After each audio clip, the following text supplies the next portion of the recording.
Here in the studio with John Policiccio, who is the Executive Director of Community Living Algoma. And John, we're here today to talk about kind of a hot topic. Premier Doug Ford has announced cuts to ODSP, Ontario Disability Support Program. And I wanted to ask you what implications that has for people in our community who are on ODSP or who have physical or intellectual disabilities. I'll start by saying good morning, Riley. Yes, good morning. Got right into it. and thank you for having us back on TV today. And as you mentioned, this is a very important and critical issue, at least from the developmental, developmental services world. Right.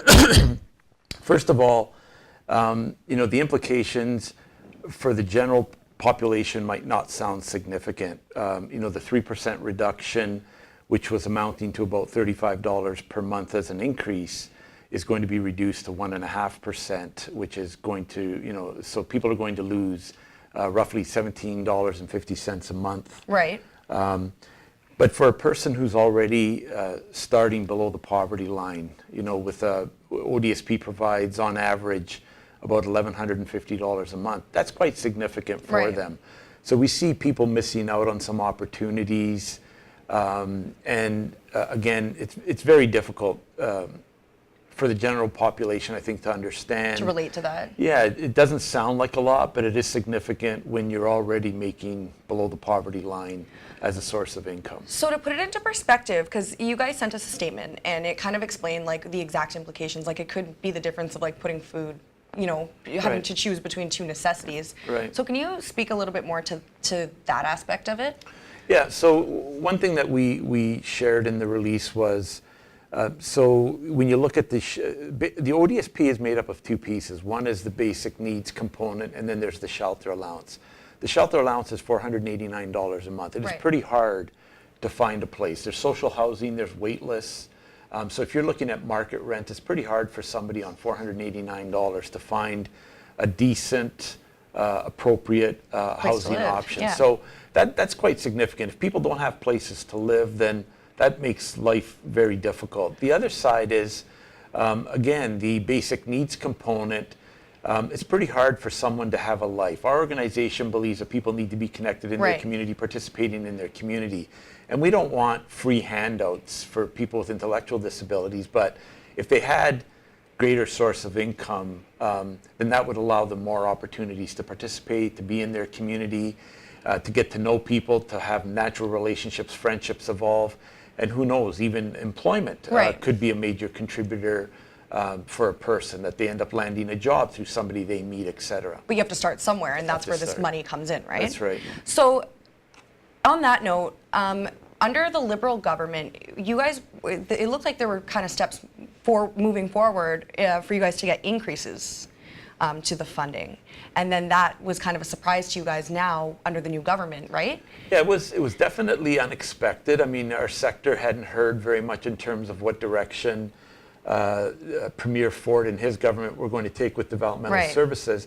And we hope that this isn't reflective of future decisions. But, we do want to acknowledge and recognize that there needs to be a better system. Even though the Liberals were making small steps and incremental progress, it's still a system that needs to be thoroughly reviewed and overhauled. Right. I think the decision about removing the basic income pilot project really was bothersome for the sector. Mm-hmm. We were not one of the communities chosen, but the basic income pilot project for the 4 communities and impacting 4,000 people, they were roughly now going to be getting $17,000 per year as basic income.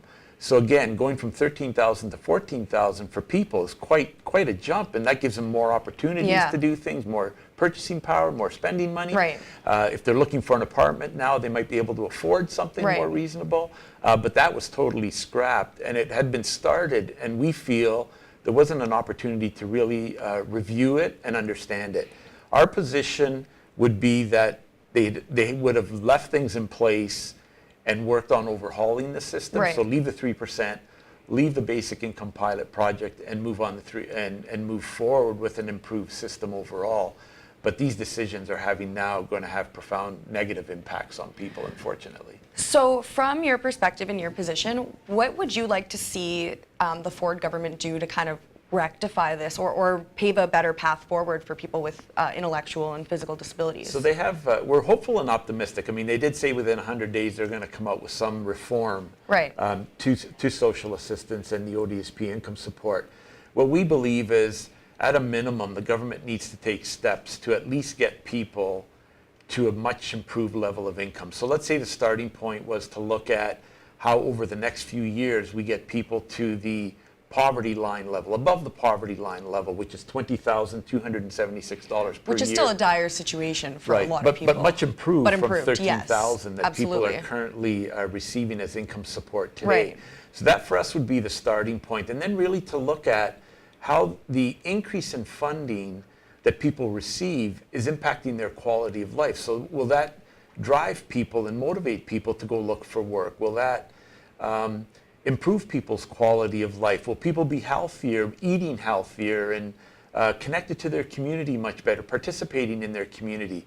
The income is the source that's going to negatively or positively Right. impact the ability for people to connect with their community.